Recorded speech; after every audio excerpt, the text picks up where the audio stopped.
Bien, jóvenes, entonces iniciamos el tema de hoy día, siendo el día 17 de febrero del 2021. El tema es Sistema Nacional de Contabilidad y el curso es Contabilidad Gubernamental 1. Este sistema, como su nombre lo indica, es una serie de principios y normatividades que vamos a detallarlos a continuación para que tengamos una idea clara de, pues, vamos a ir trabajando en el transcurso de este ciclo. Bien, entonces el Sistema Nacional de Contabilidad es el conjunto de políticas, principios, normas y procedimientos contables aplicados a los sectores públicos y privados. Recordemos de que el ente que se encarga de hacer la normatividad es el Sistema Nacional de Contabilidad, lo que es la parte privada y la parte del Estado. Acá sale todo esto. Ahora, mediante la Ley 28.708, Ley General del Sistema Nacional de Contabilidad, se determinan funciones, objetivos y estructura de los organismos competentes del Sistema Nacional de Contabilidad. Asimismo, la Ley 29.401 reforma los artículos 80 y 81 de la Constitución Política del Perú de fecha 8 de septiembre del 2009. Imagínense ustedes el tiempo que ha transcurrido. Posteriormente, la Ley 29.537 adecua la Ley 28.708 en su artículo 81 de la Constitución Política del Perú, de fecha 8 de enero del 2010. O sea, el Sistema Nacional de Contabilidad, que es el conjunto de principios, procedimientos, normas, todos contables que van a ser aplicados tanto al sector público y al sector privado, no es un ente estático, no, tiene continuamente su sistema o su estructura tal que lo va actualizando, de acuerdo a las necesidades que se van incorporando. Recordemos también que la contabilidad en todos los países que nosotros conocemos no son islas, ¿no? Ahora todo está integrado. Por eso es que hay normas internacionales, ¿sí? Y hay que ver en ese sentido. Pero ¿cuáles son los objetivos del Sistema Nacional de Contabilidad? Armonizar y homogeneizar la contabilidad en los sectores públicos y privados mediante la aprobación de la normatividad contable. O sea, si se sale una norma que dice que tenemos que presentarlo de acuerdo a ABC, pues eso funciona para las entidades o organismos estatales y privados. Luego dice, elaborar la cuenta general de la República a partir de las rendiciones de cuentas de las entidades del sector público. O sea que en máximo ya todos los organismos, las empresas que tienen este sector van a comenzar a entregar sus estados financieros para poder ver cómo ha sido la gestión de determinados organismos. Tercero, elaborar y proporcionar a las entidades responsables la formulación de las cuentas nacionales, cuentas fiscales y el planeamiento. Eso es muy importante, la planificación, en este caso sería la organización, la planificación, ¿verdad? Y finalmente, proporcionar información contable oportuna para la toma de decisiones en las entidades del sector público y del sector privado. Básicamente, en estos objetivos estamos aplicando los principios de la administración, que viene a ser la organización, planificación, dirección y control. Básicamente, nosotros hacemos una labor informativa y nuestra información que es contable, ¿no? Nuestra información que es contable sirve para que los otros sistemas que conforman la administración del Estado tomen las decisiones necesarias. Lógicamente, nuestro tema está en función del dinero, la parte financiera del Perú. La parte financiera del Perú. Entonces, ¿qué necesita este sector? Toda la información posible de acuerdo a los ingresos y los egresos que han sido trabajados en los diferentes organismos estatales durante el tiempo que dura un periodo contable que es de un año. ¿Para qué? Para la toma de decisiones. Recordemos también que no vamos a esperar, ningún organismo espera los resultados finales. Siempre hay estados financieros que se van a presentar de acuerdo a las necesidades, que pueden ser semestrales, trimestrales, mensuales. Y de acuerdo a cómo vaya yendo, digamos, lo vamos a hacer un corte en julio o en junio para ver cómo está yendo mi gestión, ya que la gestión es lo que se ha dictado que vamos a hacer durante el tiempo que dure la actividad contable, no está dando los resultados. Entonces, ¿qué debo de hacer en ese momento? Ajustar. Tener que direccionar en otro sentido para lograr los objetivos que fue planificado originalmente, ¿no es cierto? Muy bien. Para eso significa esta última parte de los objetivos que indica que proporciona información contable oportuna para la toma de decisiones en las entidades del sector público y del sector privado. ¿Correcto? Funciones de la contabilidad nacional. Dictar las normas de contabilidad que deben regir en el sector público y privado. Elaborar la cuenta general de la República. Evaluar la aplicación de las normas de contabilidad.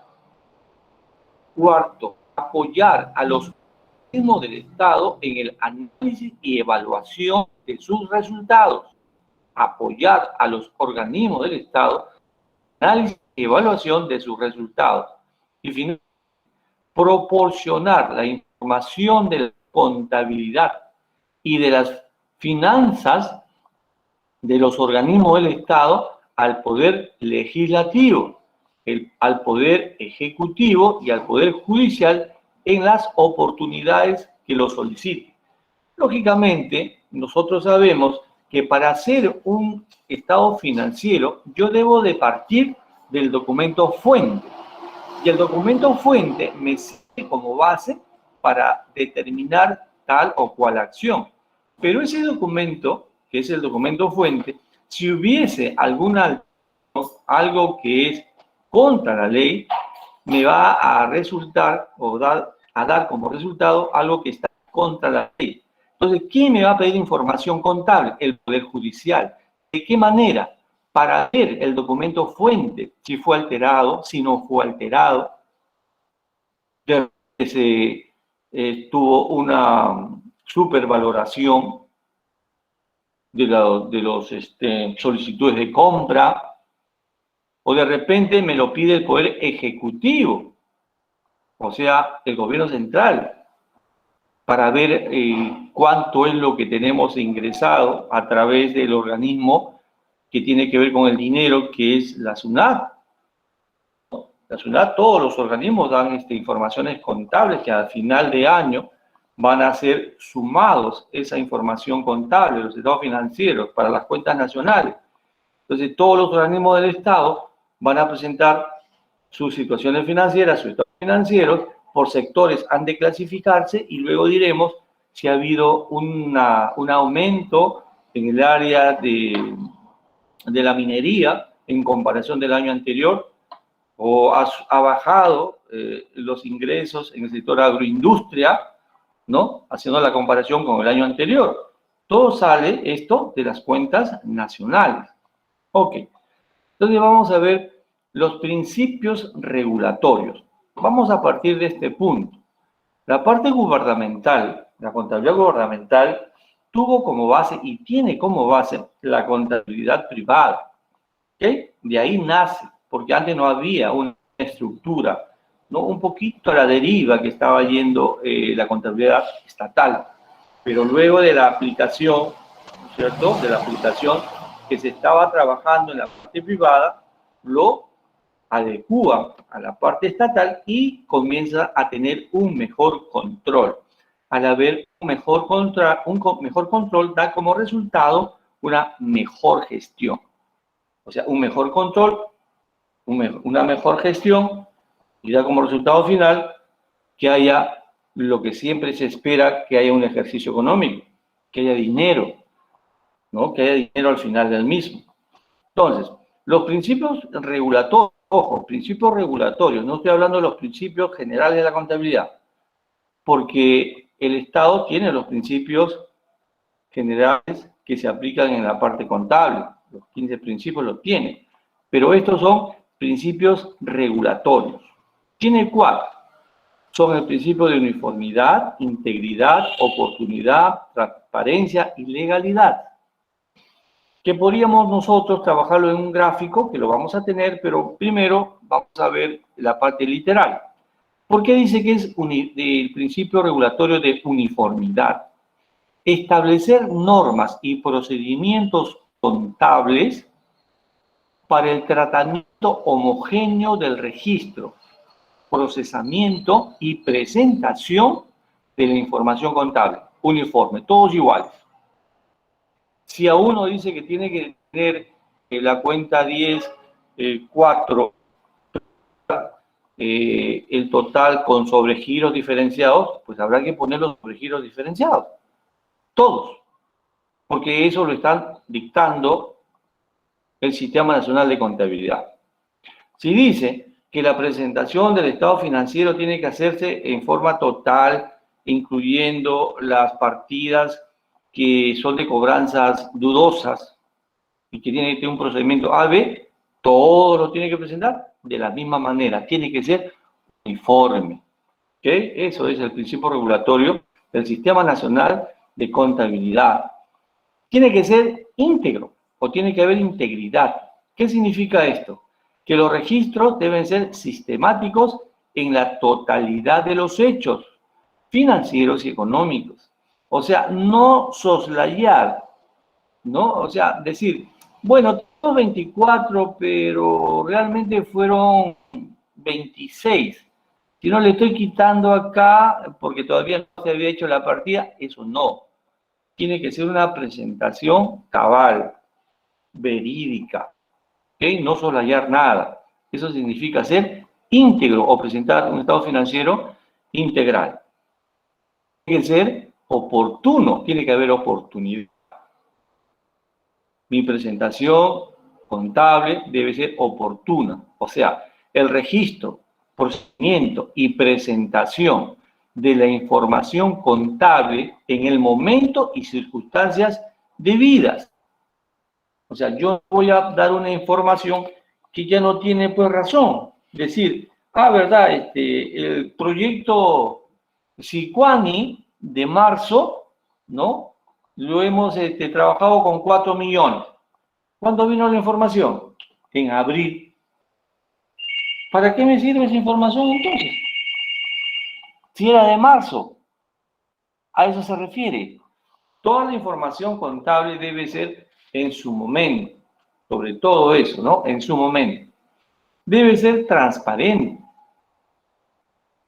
Debe ser mi contabilidad transparente. ¿Eso qué cosa quiere decir?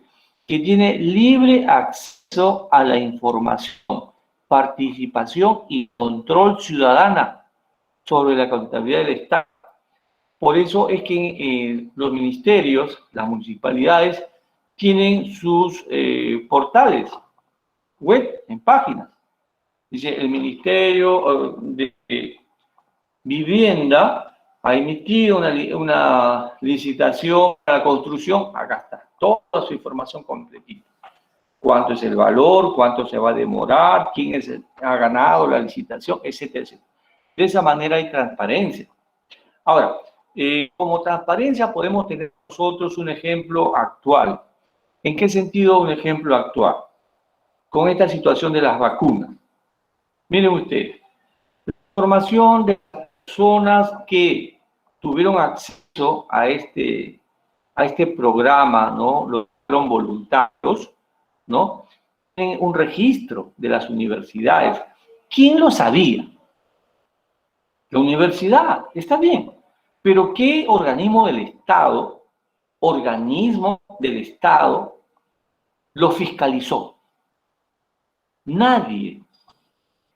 ¿Quién sabía que venían esas 2.000 o 3.000 vacunas adicionales como una especie de, no sé qué, como donación, llamarlo de alguna manera? ¿Quién sabía? solamente en la universidad, el Estado, en el Poder Ejecutivo, porque ellos sabían lo que había llegado. Pero ¿quién más lo sabía? Nadie más. Entonces, esa información que nos dan no es transparente. ¿Y por qué no es transparente? Porque el ciudadano común y corriente no tiene acceso a esa información.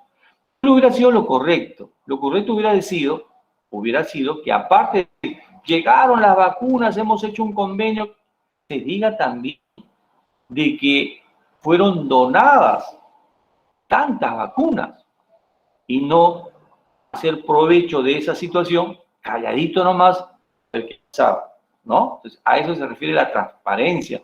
La información debe ser, hasta cierto punto, público, porque el Estado maneja fondos de todos los peruanos, entonces debe ser público para saber de qué estamos hablando. Luego viene la legalidad. ¿Qué es la parte legal? Es la primacía de la legislación respecto a las normas contables. O sea, si yo hago algo, modifico algo, creo algo, debe estar en función de lo que dice la ley. La ley en el Perú está dado por el libro de libros, la Constitución Política del Perú. Ahí, el libro de libros. De ahí nos basamos todos, de la legislación peruana. Entonces, lo que se cambia o no se cambia, lo que se va a modificar, lo que se va a aumentar, tiene que estar en esa misma función, ¿ok? Para que sea legal. Bien, acá podemos observar en este gráfico, ¿no?, los principios regulatorios, lo que acabamos de escucharlo: uniformidad, integridad, oportunidad, responsabilidad y transparencia. Estamos viendo que el documento contable sustenta, garantiza la transparencia y ejecución de los recursos. ¿Por qué la documentación contable? Porque es el documento fuente. Tan fácil como es. Es el documento fuente. Ahora, propicia la comparabilidad de la información contable. Claro. Si yo tengo mi información, yo sé cómo se va a aplicar y cómo lo voy a comparar en relación con una actividad parecida a la que yo estoy haciendo, ¿no? Registro integral y sistemático, integridad. Registro integral y sistemático, claro que sí, todo. Nada de a poquitos. Oportunidad, efectuar al momento y orden de la ocurrencia. Responsabilidad, funcionarios y servidores. Informar hechos económicos a la oficina responsable, lo que yo decía antes con ustedes. No hay transparencia o responsabilidad en ese sentido, ¿no? Y la transparencia que garantiza, documento contable sustentatorio que garantiza la transparencia de la ejecución de los recursos. Ahí está. Con su dibujito para que podamos entenderlo de repente mejor. ¿Cómo es la estructura del Sistema Nacional de Contabilidad?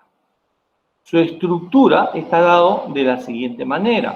Primero, por la Dirección General de Contabilidad Pública. Dirección General de Contabilidad Pública. Segundo, el Consejo Normativo de Contabilidad. Segundo, el Consejo Normativo de Contabilidad. Tercero, las oficinas de contabilidad o quien haga sus veces para las personas jurídicas de derecho público y de las entidades del sector público. Ahí está. Las oficinas de contabilidad o quien haga sus veces. Si no hay una oficina, habrán designado pues alguna otra dependencia que lo supla en un momento dado.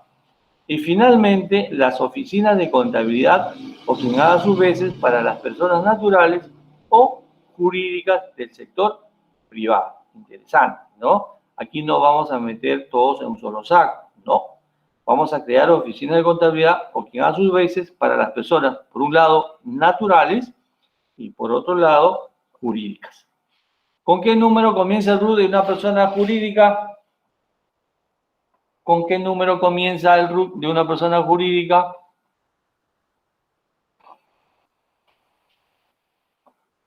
Cristian ya me puso una respuesta. 20. ¿Quién más?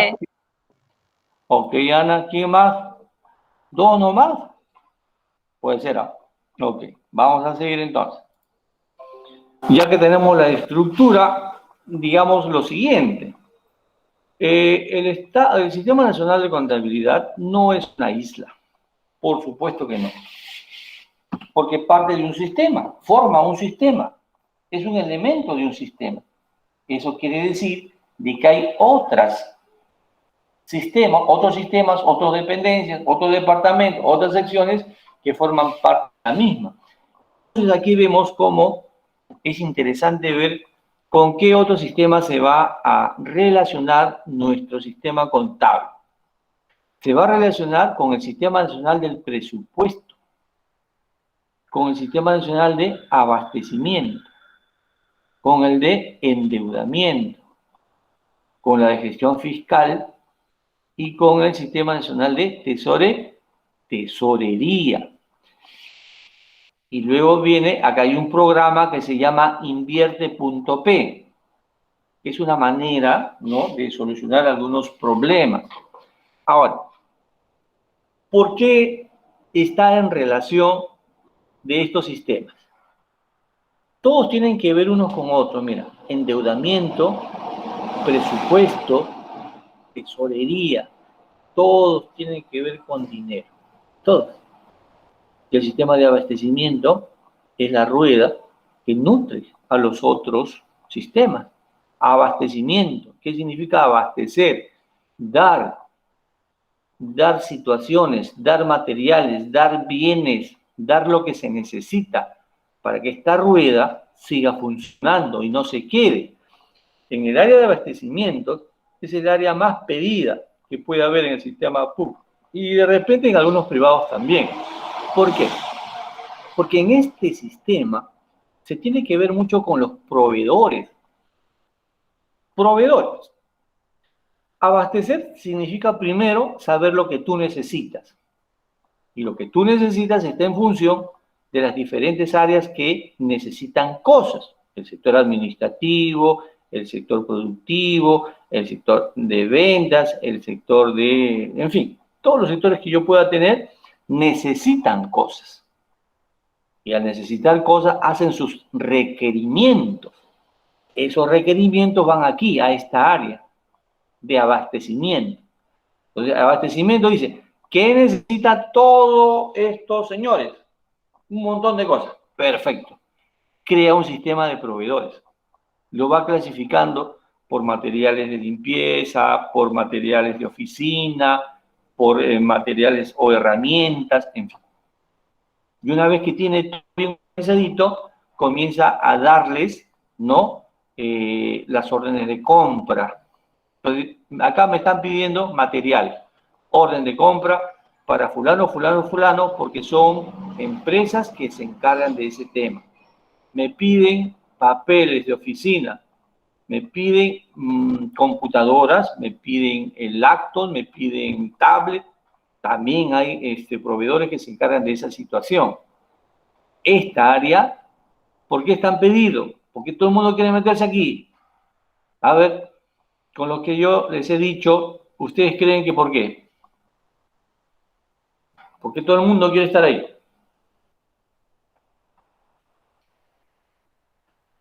Pensé. ¿Puede volver a preguntar la pregunta, profesor, por favor? Hacerla otra vez. Claro. Te decía que el área de abastecimiento, el sistema de abastecimientos en nuestro Sistema Nacional de Contabilidad está integrada.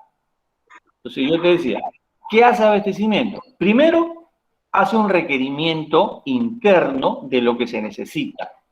Luego, hace una clasificación de los proveedores por secciones o por determinadas actividades comerciales.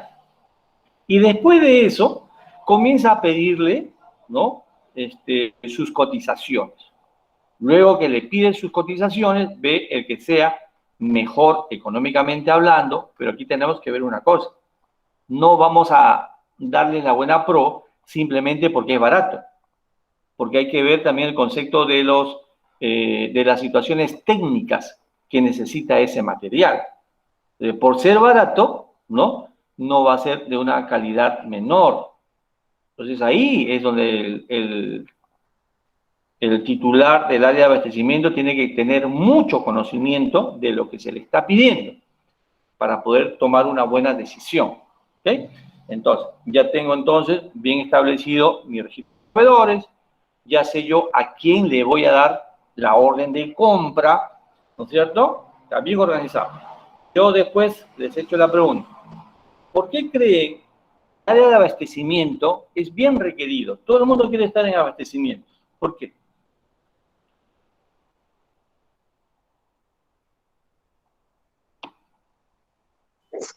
Yo creo que porque es más fácil de manejar, ya que el presupuesto, ya que el abastecimiento se encarga lo que es del presupuesto, y todo lo demás, profesor.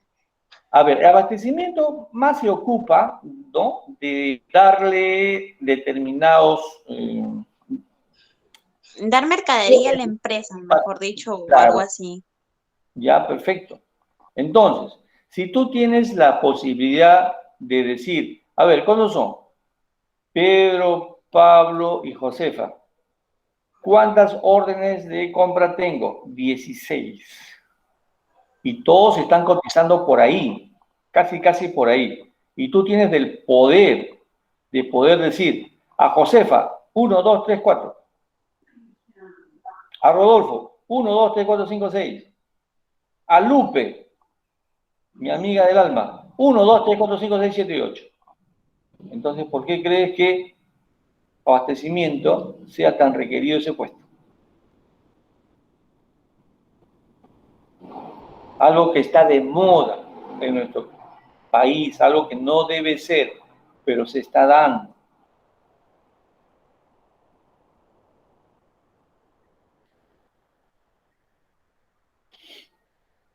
Las coimisiones.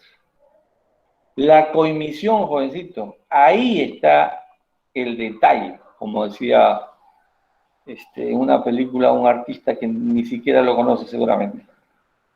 Ahí está el detalle. ¿Por qué le das tantos a Lupe? Porque es mi amiga. ¿Y por qué le está dando tanto a Rodolfo? Porque no es mi amigo, pero ¿por qué le da tanto entonces a Rodolfo si no es su amigo? ¿Qué está pasando ahí?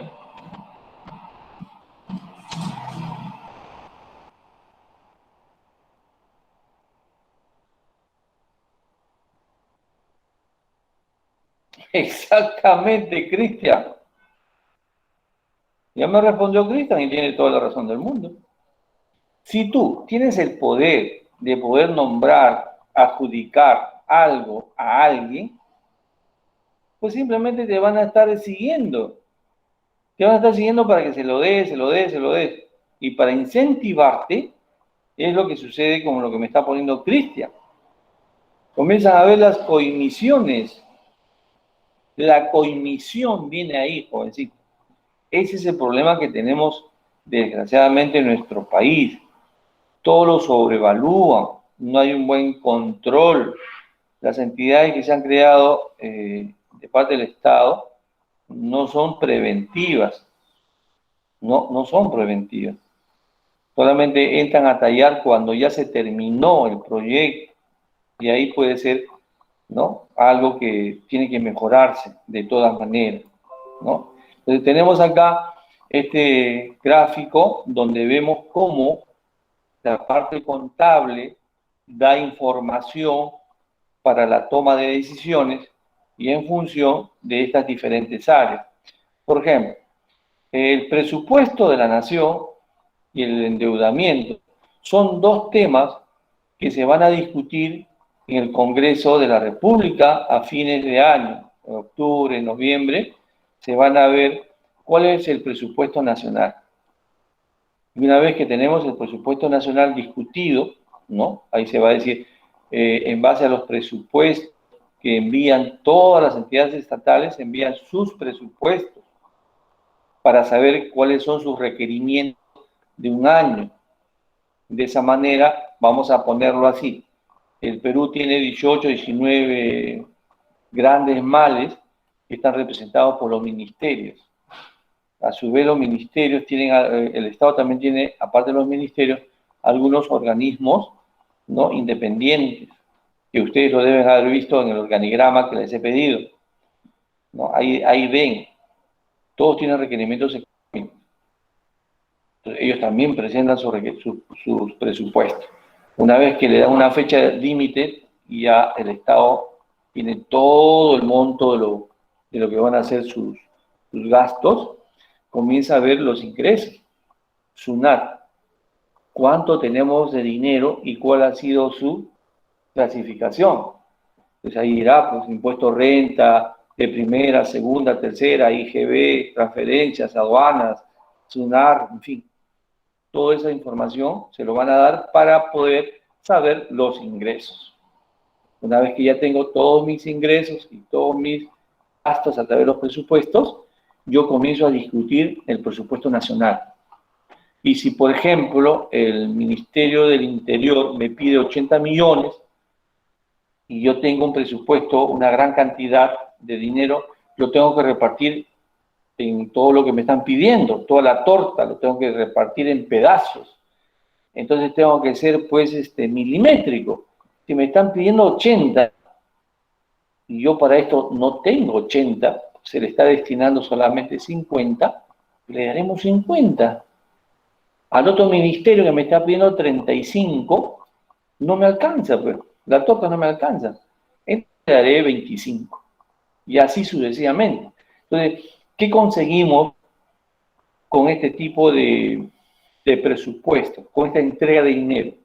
Que se cumplan las metas o se pongan remedios nada más a las metas. Lógicamente lo que vamos a conseguir es ponerle remedios, un mejoral, ¿no? Un ibuprofeno, ¿qué más? Un tipo de remedio que te calme el dolor, pero no te cura. Entonces, lo ideal sería que si a mí el Ministerio del Interior me está pidiendo 80, yo le dé los 80 millones, porque se supone que con 80 millones se va a poder trabajar la criminalidad, que es el 100%, yo lo voy a trabajar en 5 años. Entonces, esos 80 me hace que la primera fase de lo que yo lo voy a terminar en 5 años se cumpla. Listo, ya han dado. El próximo año yo voy a pedir 35 millones. Me dan todo. Eso quiere decir que mi objetivo para el segundo año también se va a cumplir. Del 100% ya le estoy restando. Entonces ya no hay 100% de criminalidad. Ha bajado. El primer año con mis 80 millones y el segundo año con mis 35 millones. Y así sucesivamente, ¿no? Eso es tener una planificación. En 5 años no hay la delincuencia que hay actualmente. Es un sistema planificado. Pero si tú haces una planificación y no te dan todos los recursos que tú estás pidiendo, lógicamente que no vas a lograr el objetivo. Y si tú habías hecho una previsión de 5 años, pues no va a estar en 5 años, va a estar en mucho más, ¿verdad? Porque no tienes el dinero necesario, ¿ok? Y luego tenemos lo que significa el MEF, el Ministerio de Economía y Finanzas. Es un organismo del Poder Ejecutivo, pertenece a él, Poder Ejecutivo, cuya organización, competencia y funcionamiento está regido por el Decreto Legislativo número 183 y sus modificatorios. Está encargado de planear, dirigir y controlar los asuntos relativos a impuestos, tesorería, endeudamiento, contabilidad, política fiscal, inversión pública, económica y social. Asimismo, diseña, establece, ejecuta y supervisa la política nacional y sectorial de su competencia, asumiendo la rectoría de ella. O sea, él es el ente rector, el Ministerio de Economía y Finanzas. Todo el dinero que puede haberse logrado acumular en determinado tiempo, lo sabe aquí, Ministerio de Economía y Finanzas. Todos los gastos que puede haberse dado en determinado tiempo, lo sabe el Ministerio de Economía y Finanzas. Para eso fue creado. ¿Cuál es su organización? El Ministerio de Economía y Finanzas tiene la siguiente organización. La alta dirección, que es el órgano de decisión y conducción del Ministerio de Economía y Finanzas. Está integrado por el ministro, el viceministro de Economía, el viceministro de Hacienda, la Secretaría General. Ahí está. 4 componentes. ¿No? Sacando lo que significa la alta dirección. La alta dirección se integra por el ministro, viceministro de Economía, viceministro de Hacienda, la Secretaría General. Ahí está. Ahora, la alta dirección cuenta con un equipo de asesores especializados encargados de emitir opinión sobre asuntos que sean sometidos a su consideración. Acá tienen que estar los economistas, de hecho los economistas, los contables con la información del documento fuente. De repente lo que debe haber aquí, a mi modesta opinión, uno de los problemas que tiene el Estado son la falta de administradores. Ese es un problema muy grave. Y pensar que durante todo el tiempo que estoy yo dando clases en ese sentido, siempre la mayoría de los alumnos se inclina por lo que es la administración. Y eso vemos que es un problema grande, porque en todas las entidades del Estado, los que tienen la dirección o el control no son administradores, son ingenieros, son economistas, son médicos, pero no son del área designada en ese momento. O sea, el Ministerio de Salud, ¿cómo va a estar un administrador? No va a estar él, va a estar el médico, pero su segundo debe ser un administrador. Lo que está ocurriendo con esto de la pandemia, con el recibimiento de las vacunas, con la entrega del oxígeno, con la falta de materiales del personal, de los guantes, de la mascarilla. No hay orden. No hay orden. Porque lo que deben estar a cargo son administradores que sepan cómo guardar, sepan cómo planificar, sepan cómo entregar, sepan cómo gerenciar, sepan cómo pedir las cosas. No esperar que se agote. Tiene que estar continuamente viendo tu stock de almacén. Para eso estudia un administrador, ¿no es cierto? Para eso estudian los administradores. Pero no, pues un médico, con el respeto que tengo hacia ellos, ¿no? Están diciendo, ya recibido tal cosa que tenga almacén uno. ¿Cómo está? Donado por aquí, se ve en la televisión, cajas más allá, cajas por aquí. No. Lo mismo sucede en los diferentes ministerios. Falta, a mi modesta opinión, es solamente para poderlo seguir estudiando, nada más, ¿ok? Ahora vamos con, después de los órganos consultivos. La función principal del Consejo Consultivo es la de asesorar en derecho a las administraciones públicas de la comunidad. Bueno, este es un ejemplo, ¿no? Este es un ejemplo que se puso. Vamos a sacar esto a la comunidad nada más. A través de la Comisión de Dictámenes Jurídicamente Fundamentados, objetivos e independientes del órgano de decisión sobre los asuntos que se le consultan. Aquí podría ser un ejemplo, por ejemplo, órganos consultivos, el Tribunal Constitucional. En un momento dijeron, no se deben pagar los peajes. Ese es un robo que le están haciendo al ciudadano peruano, porque cada vez que pasa por tal sitio tiene que cobrar 4 soles, 5 soles, que por aquí, por ahí. Y ya lo están aprobando, lo aprobaron en lo del Congreso. Lo enviaron por ejecutivo, presidente, para que lo firme. ¿Y el que dijo? No, no señor, porque a usted no le compete hacer ese tipo de decisiones. Eso le compete a otra área. Por lo tanto, yo no estoy de acuerdo. Y aquí viene la lucha de poderes o la independencia de poderes. Ahí está. Tiene que haber un órgano entonces que dirima, diga, está bien, tú estás bien, tú estás mal. Lo que va a pasar con la ONP, que ya de hecho creo que ya hay una aparente decisión en que no procede, ya no va a proceder, o ya se dijo que no va a proceder, ¿verdad? En ese sentido. Entonces, ¿qué hace el Poder Ejecutivo? Le envía al Tribunal Constitucional. Tú decides, órgano consultivo, tú decides. ¿Y ya decidió? No, se sigue pagando los peajes. Porque es ilógico querer romper un contrato. Ustedes saben que un contrato es un tema muy delicado, porque el contrato es la firma de dos personas que están de acuerdo con lo que se tiene al interior de ese documento. Nadie lo está obligando, nadie. Tú firmaste, pues. Ahora tienes que asumir las consecuencias. ¿Quién te obligó? Nadie. Entonces tienes que respetar lo que dice el contrato. ¿Ok?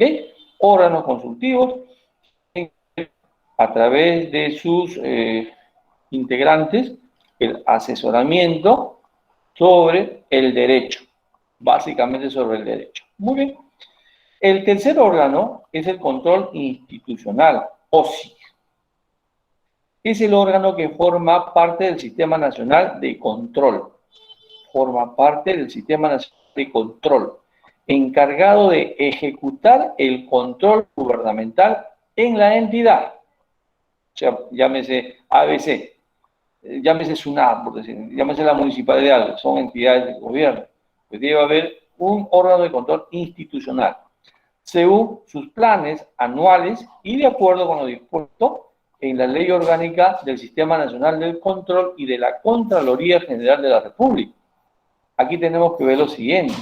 La Contraloría Nacional de la República es el ente encargado de, pues, facultado para ver todo lo que significa situaciones dolosas que tengan que ver con algún tipo de delito.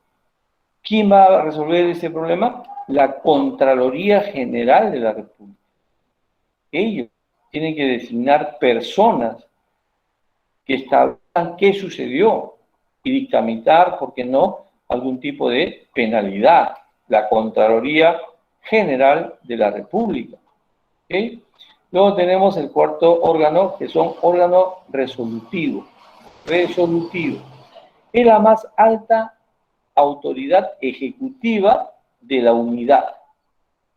Es la más alta autoridad ejecutiva de la unidad. Por ejemplo, municipalidades, alcalde, el más alto. Presidente de gobierno de la región. ¿Quién es el presidente de la región Lima Provincias del Sur? ¿Quién es?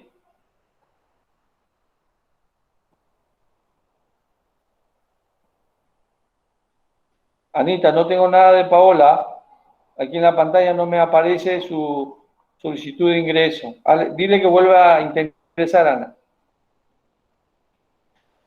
¿Cómo se llama el presidente de la región Lima Provincias del Sur?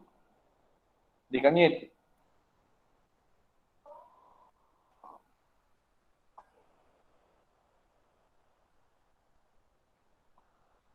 A ver, chicos. ¿Quién es? Chavarría. Ajá. Chavarría.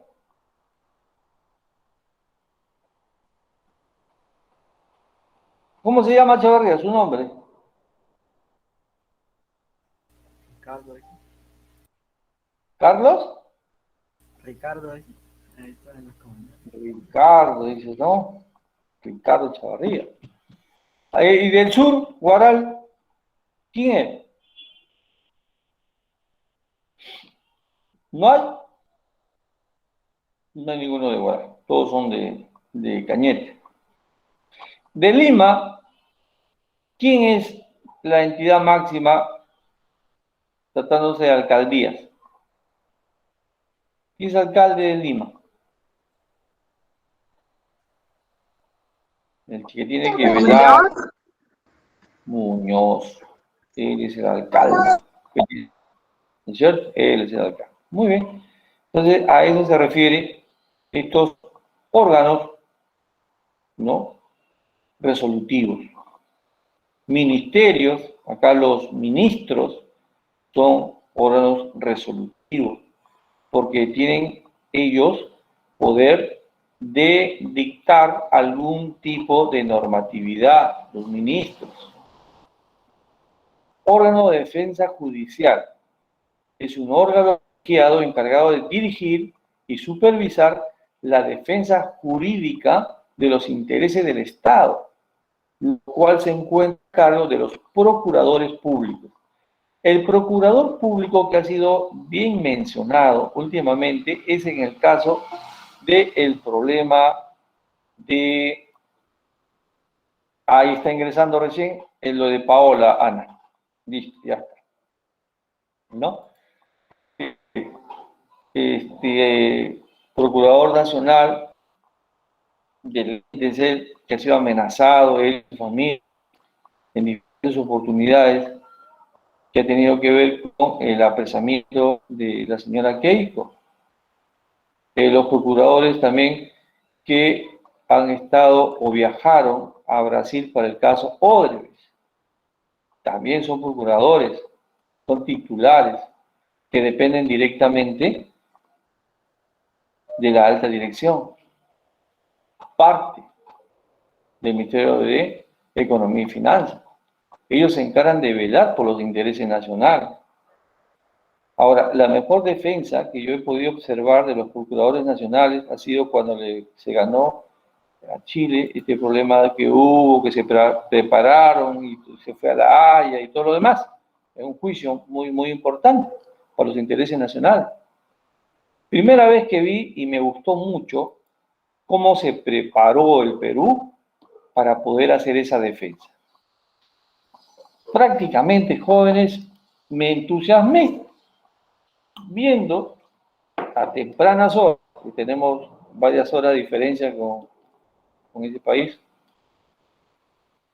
cómo se pudo argumentar históricamente lo que Chile trataba de aseverar, que ellos tenían la razón. Muy interesante ha sido esa forma de defensa de los procuradores nacionales. Muy bien, seguimos avanzando, ¿no? Ya tenemos que hemos visto el órgano de defensa judicial, que es un órgano colegiado, y estos son profesionales, órgano colegiado. Encargado de dirigir y supervisar la defensa jurídica de los intereses del Estado, lo cual se encuentra a cargo de los procuradores nacionales. Entonces yo te digo, ¿cómo se llama los defensores del Estado peruano? Procuradores. ¿Dónde está? ¿De quién dependen? Del Ministerio de Economía y Finanzas. Así tan fácil y sencillo como es. ¿No es cierto? Muy bien. Ahora vamos con órganos de administración interna, que hay bastantes. Órganos de línea, dependientes del Viceministerio de Hacienda y Viceministerio de Economía, los dos últimos que están ahí en el organigrama. Y acá está. Elaborar, vamos a ponerlo un poquito más grande, elaborar el organigrama del Ministerio de Economía y Finanzas, donde están sus direcciones generales del Ministerio de Economía y Finanzas, política económica y social, de inversión pública, de presupuestos públicos, de tesoro público, de deuda pública, de la contabilidad pública. Listo. Esto ya lo deben haber entregado hoy día hasta las 12 de la noche. A sesión de Misaico, que vas a tener más tiempo, ¿ya? Pero el trabajo es ese. Elaborar. Profesor, ¿puede volver a repetir? Sí, el trabajo es elaborar el organigrama del Ministerio de Economía y Finanzas. Tú lo vas a hacer, un organigrama. Y vas a poner o vas a indicarnos qué significan esas abreviaturas. ¿Por qué bastantes abreviaturas? ¿Ya? Tú lo vas a definir. ¿Qué significa por ministerio, por área? ¿Ok?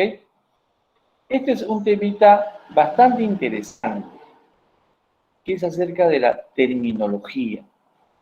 La terminología que se usa mucho en el área gubernamental. Por ejemplo, de aquí voy a tomar una práctica después. ¿Qué significa normatividad? ¿Qué significa directiva? Resolución suprema, resolución ministerial, resolución viceministerial, resolución directoral, decreto legislativo, decreto ley, decreto de urgencia, decreto supremo. Y aquí te estoy dando un enlace de interés sobre el Sistema Nacional de Contabilidad. Muy interesante este enlace, quiero que lo leas, lo escuches, en algunos casos lo vas a escuchar, y yo voy a tomar una práctica después, con tiempo te lo voy a indicar. ¿Okay? Vamos a ver entonces esta terminología, que es importante conocerla.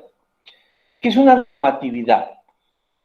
Son reglas o preceptos de carácter obligatorio, emanadas de una autoridad normativa, la cual tiene su fundamento de validez en una norma jurídica, que autoriza la producción normativa que tiene por objeto regular las relaciones sociales y cuyo cumplimiento está garantizado por el Estado. O sea, si es una norma que podemos poner en cuenta de la pandemia, la norma es que todos tienen que usar mascarilla. Esa es la norma. Pues en el ámbito nacional. ¿Quién lo garantiza? El Estado peruano. ¿A través de ver? ¿A través de qué? De las diferentes autoridades del caso. ¿Cuáles serían las autoridades del caso? Para que se cumpla esta normatividad, las fuerzas policiales primero y las fuerzas armadas en segunda instancia. No que no quiere, paga pues la multa. ¿Qué no es la norma? La normatividad que ha sido emitida. Sí, pues yo estoy en mi casa. Estás en tu casa, pero hay esta situación, ¿no? De las garantías. En este proceso no hay inviolabilidad de domicilio. Así como estamos, la norma dice que pueden ingresar a tu casa sin tocarle a la puerta. No, no señor, pues es mi casa, que tiene que tener una orden. ¿Orden de qué? ¿Orden de qué si estamos en esta situación? No estuviésemos en esta situación de urgencia, claro, tienes toda la razón del mundo. Nadie tiene por qué meterse a tu casa si tú no quieres. Esa es la verdad, nadie. Ni la policía, ni nadie. Es tuyo. Pero estamos en esta situación, pues. Y la norma dice que ante tal o cual circunstancia se puede meter. Se acabó. Por eso cuando uno ve en la televisión a esas personas ebrias, personas sanas, que están reclamando, diciendo, ven a mi casa, tú no tienes por qué meterse. Entonces no hagas escándalo, pues. No hagas grupos, porque está prohibido. No, pero en mi casa tú no te puedes meter. Ahí nomás que ese señor, esa señorita, esa mujer, no sabe nada. No lee, solamente ve, esto es guerra. Nada más. Hay que leer un poquito, ¿no es cierto? Eso es lo que sucede. Vamos a ver lo que es una directiva. La directiva tiene por finalidad precisar políticas y determinar procedimientos o acciones que deben realizarse en cumplimiento de disposiciones legales vigentes. Directiva. La UIT para el año 2021 es de 3.400 soles. Antes era 4.300, ahora está en 4.400. Ha aumentado. ¿Qué es una resolución suprema? Es una decisión de carácter específico rubricada por el presidente de la República y refrendada por uno o más ministros a cuyo ámbito de competencia corresponde, y se publica en casos que disponga la ley, cuando son de naturaleza normativa. ¿Qué hay más que la resolución suprema? Si es de carácter, el presidente lo firma y lo avala uno o dos ministros, dependiendo del área que sea. Luego viene después una resolución ministerial, o sea, ya de los ministerios. Primero, el ente supremo, Poder Ejecutivo, resolución suprema. Luego, la resolución ministerial, norma aprobada por un ministerio de Estado respecto de las políticas nacionales sectoriales a su cargo, entre otros. Resolución ministerial. Eso es lo que te decía, los ministros también pueden sacar resoluciones de este tipo, de acuerdo a lo que afecte en el campo de aplicación, en el campo donde se están desarrollando. Luego tenemos una resolución viceministerial. Es una norma aprobada por el viceministro en el ámbito de su competencia, ya no por el ministro, sino por el viceministro, por el segundo, a bordo, por el viceministro. Ok. Luego tenemos una resolución directoral. Es una norma aprobada por los directores de las reparticiones de administración pública en el ejercicio de sus funciones. Aquí tú me vas a traer ejemplos de normatividad. Toma nota. Ejemplo de normatividad. Ejemplo de directiva. Resolución suprema, resolución ministerial, resolución viceministerial, resolución directoral, de todo lo que dice acá. Me vas a traer un ejemplo. Un ejemplo. ¿Bien? A ver. Profesor, Sí, Ana. disculpe, entonces son ¿cuántos ejemplos por ejercicio? ¿Te parece dos? 2 por cada uno de ellos. Ah, Ya. ¿está bien? Listo, Anita. Muy bien. Entonces, 2 ejemplos por cada ítem que estamos viendo. ¿Ok? Muy bien. Vamos ahora a seguir. Ya tenemos una resolución ministerial, una resolución directoral, la ley. La ley, lo máximo, ¿no es cierto? La ley. La ley es una norma aprobada por el Congreso de la República en el ejercicio de sus atribuciones legislativas y mediante el procedimiento señalado en la Constitución. Para que haya una ley tiene que haber dos plenarios, o sea, 2 reuniones. En fin, sobre esta ley y cómo se constituye. Sobre todo me interesa esto, que sepan cómo se va a dictar una ley, cuáles los pasos a seguir para que algo se convierta en ley, ¿ya? Los pasos a seguir para que algo se convierta en ley. El resto solamente un ejemplo, y este también, la ley. 2 ejemplos, perdón, 2 ejemplos.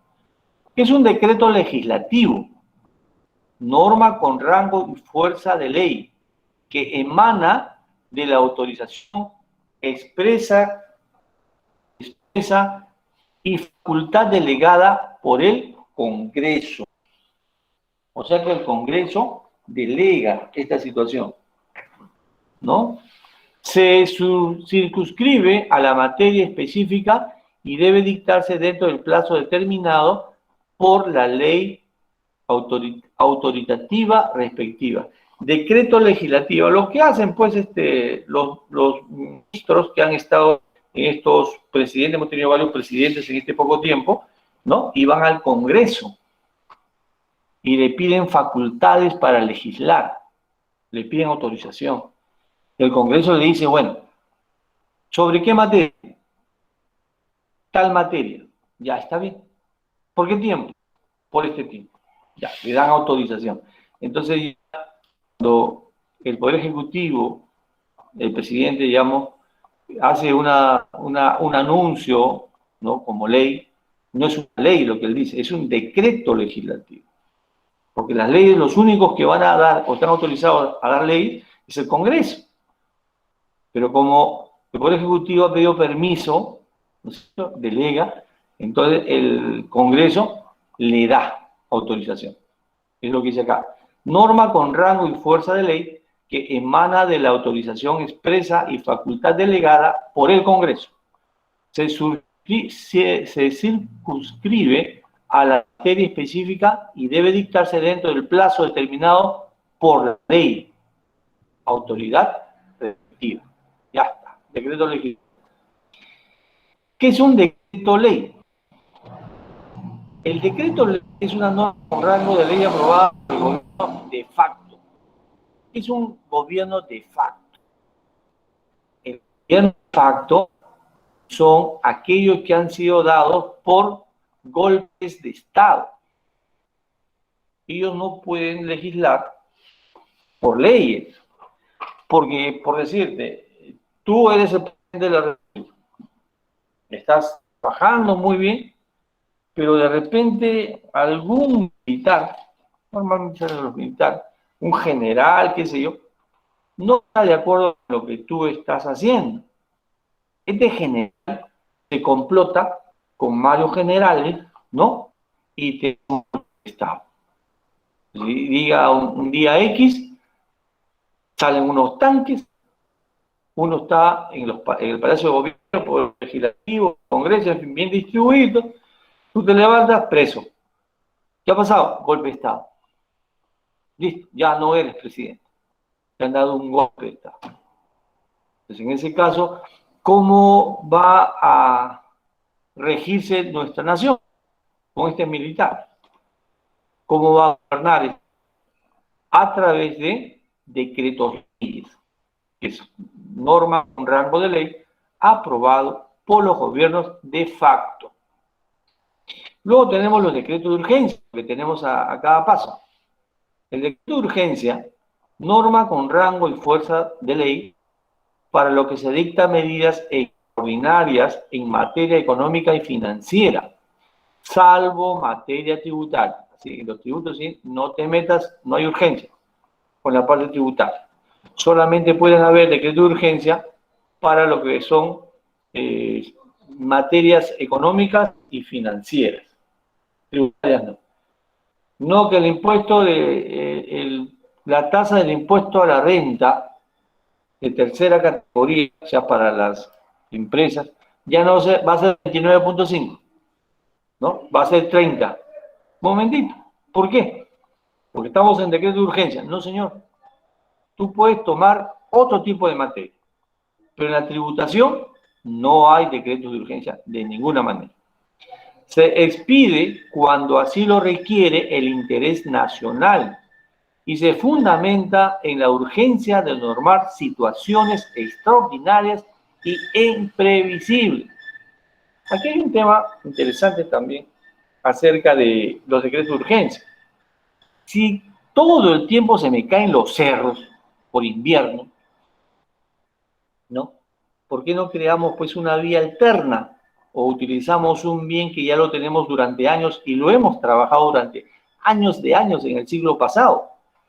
Los trenes, los ferrocarriles, tenemos una infraestructura. De acá de Lima se llegaba hasta Arica. Habían trenes, había, pero se siguen cayendo los cerros y bien, gracias. Más plata y más plata se gasta en ese sentido. Mi modesta opinión. Ok. Luego tenemos el decreto supremo, que es una norma de carácter general que reglamenta normas con rango de ley o regula la actividad. ¿Okay? Y luego tenemos este enlace de interés nacional. Este enlace tiene que ver, o su título es Enlace de Interés Sistema Nacional de Seguridad. Escúchenlo, léanlo, escúchenlo, analícenlo, que es muy interesante este enlace. Bien, chicos, muy bien. Ahora dejamos de compartir, ¿no? Nos vamos aquí. Ya. y pueden ustedes trabajar su evaluación. Ahí lo están viendo. Ahí está. Contabilidad gubernamental número 1 del 17 de febrero del 2001.